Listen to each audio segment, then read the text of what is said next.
Bonsoir à tous, bienvenue à ce flash d'information. Nous commençons par la France où le président Alassane Ouattara a été reçu ce dimanche par son homologue français Emmanuel Macron. Le chef de l'État ivoirien est le premier dirigeant africain en visite officielle à l'Élysée sous Emmanuel Macron. La rencontre a duré plus d'une heure. Le président français a salué la dynamique économique empruntée par la Côte d'Ivoire et a réitéré le soutien de la France au processus de développement du partenaire ivoirien. Les deux dirigeants ont passé en revue tous les sujets de coopération bilatérale et les deux chefs d'État ont par la suite fait des déclarations à la presse. Nous écoutons les présidents Emmanuel Macron et Alassane Ouattara. Monsieur le Président, je suis très heureux en tout cas d'avoir accueilli cet après-midi dans un jour un peu particulier pour la démocratie française. Mais le président Ouattara, qui est le premier chef d'État africain que j'ai la joie d'accueillir ici à l'Élysée. Et c'est un signal fort d'ailleurs de notre attachement à la Côte d'Ivoire, qui est aujourd'hui et qui reste et qui restera un partenaire essentiel pour la France. Et j'aurai à cœur, tout au long de mon mandat, non seulement d'entretenir, mais d'aller plus loin dans les relations qui sont les nôtres. Monsieur le Président, je voudrais vous remercier de me recevoir en ce jour particulier, jour d'élection, et de prendre le temps de nous recevoir cet après-midi. Et évidemment, cela montre toute la considération que vous avez pour la Côte d'Ivoire, pour mes concitoyens, et je voudrais vous en remercier. Et aussi vous féliciter pour votre brillante élection. Je souhaite qu'aujourd'hui soit une bonne journée, une bonne nouvelle en fin de journée pour vous. Et vous dire que la Côte d'Ivoire, au cours de ces dernières années, a fait des progrès importants dans le domaine économique, dans le domaine sécuritaire. Le pays va bien.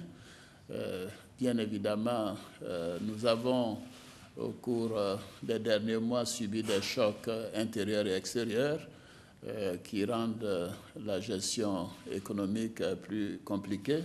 Mais malgré cela, nous pensons pouvoir maintenir un taux de croissance d'environ 7%, comparé à la moyenne de 9% que nous avons connue au cours des 5 dernières années. C'est dire que la gestion macroéconomique et notre volonté de réduire la pauvreté sont effectivement en train de prendre. Et c'est après avoir rempli son devoir civique au Touquet, dans le nord de la France, que le président français a échangé avec son homologue ivoirien, Alassane Ouattara. Les Français se sont donc rendus dans les urnes aujourd'hui pour élire leurs députés. Ils sont appelés donc à choisir pour un mandat de 5 ans 577 députés parmi 7 877 candidats.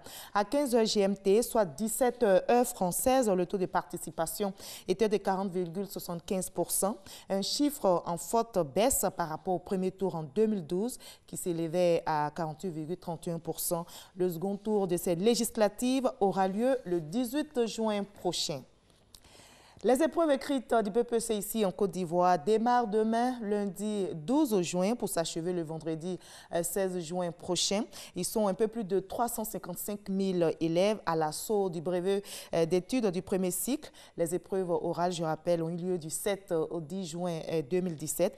L'enjeu cette année est d'améliorer le taux de réussite nationale qui était de 59,11% l'année dernière.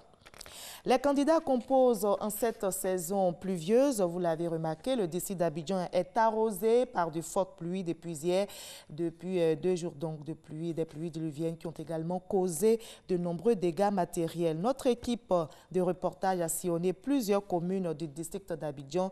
L'eau de pluie a laissé des séquelles et nous ferons le constat ce soir dans notre édition de 20h. À l'étranger, ce sont 5 avions chargés chacun d'environ 90 tonnes de produits alimentaires et de légumes qui ont été envoyés au Qatar. L'Iran tend ainsi la main au Qatar après l'embargo imposé par l'Arabie Saoudite, les Émirats Arabes Unis et Bahreïn. Par ailleurs, Téhéran exprime ouvertement son soutien aux petits Émirats après la décision de l'Arabie Saoudite et 4 autres pays, dont l'Égypte, de rompre leurs relations diplomatiques avec le Qatar.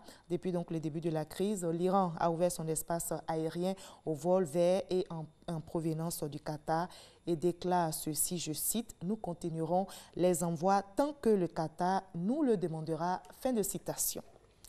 Les États-Unis d'Amérique sont très attendus au G7 de l'environnement à Bologne, c'est en Italie. Les ministres de l'environnement des pays du G7 se retrouvent aujourd'hui et demain pour parler environnement, 10 jours après la décision du président américain Donald Trump de retirer les États-Unis de l'accord de Paris sur le climat. L'Américain Scott Pruitt, patron de l'Agence de protection de l'environnement, devrait faire face à un front commun. Il a été l'un des partisans les plus fervents de la sortie de l'accord qu'il juge mauvais pour les États-Unis d'Amérique. On se retrouve à 20h à tout à l'heure.